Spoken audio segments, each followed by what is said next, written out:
ଆଜି ହେଉଛି ପବିତ୍ର ସାବିତ୍ରୀ ଅମାବାସ୍ୟା। ଏହି ଅବସରରେ ଘରେ ଘରେ ବ୍ରତ ପାଳନ କରୁଛନ୍ତି ସଧବା ନାରୀମାନେ। ସୁନ୍ଦରଗଡ଼ ଜିଲ୍ଲାରେ ମଧ୍ୟ ଦେଖିବାକୁ ମିଳିଛି ନାରୀମାନଙ୍କ ଦ୍ୱାରା ଏହି ବ୍ରତ ପାଳନ। ସକାଳୁ ସକାଳୁ ପ୍ରତ୍ୟେକ ପୀଠରେ ଦେଖିବାକୁ ମିଳୁଛି ଶ୍ରଦ୍ଧାଳୁମାନଙ୍କର ପ୍ରବଳ ଭିଡ଼। ପୌରାଣିକ ମତ ଅନୁସାରେ ସ୍ୱାମୀମାନଙ୍କର ମଙ୍ଗଳ କାମନା ପାଇଁ କରାଯାଇଥାଏ ଏହି ବ୍ରତ। ଦିନେ ଯମରାଜାଙ୍କ ପଛରେ ଯାଇ ନିଜ ସ୍ୱାମୀଙ୍କ ଜୀବନକୁ ଫେରାଇ ଆଣିଥିଲେ ସାବିତ୍ରୀ।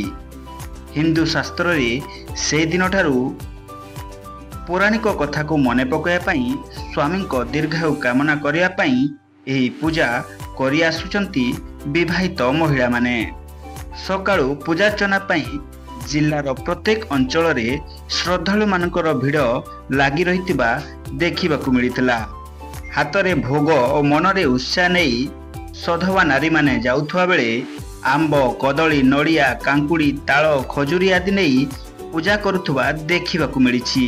ସୁନ୍ଦରଗଡ଼ରୁ ରାଜୁ ପଟେଲଙ୍କ ରିପୋର୍ଟ, ସନ୍ଧ୍ୟା ନ୍ୟୁଜ୍।